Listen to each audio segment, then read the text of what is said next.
Quando si sono sentiti dire dai funzionari del comune che avevano perso il bando e avrebbero dovuto lasciare i locali che da 20 anni mandavano avanti nel quartiere di Bonisiola a Mogliano Veneto. Ma a cose fatte rimangono dubbi e rimpianti. Capiamo che è tanti anni che siamo qua e nel tempo poteva anche cambiare, però tutto il lavoro che abbiamo creato, tutto questo insieme di comunità, tolto in questo modo e con 10 giorni per portare via tutto il materiale, è proprio una cosa, non voglio dire disgustosa, ma quasi.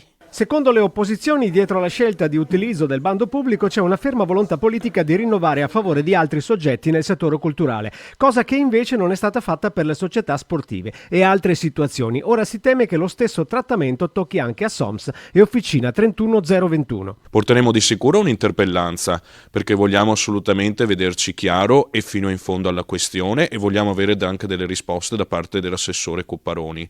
Dopodiché, in fase di bilancio, andremo anche a quello che è il nocciolo vero del problema, ovvero la mancanza di spazi sociali di aggregazione in questa città, perché crediamo che la soluzione sia quella di investire per costruirne altri, non di mandare via le associazioni storiche che da anni lavorano dentro queste sedi per fare attività sul territorio.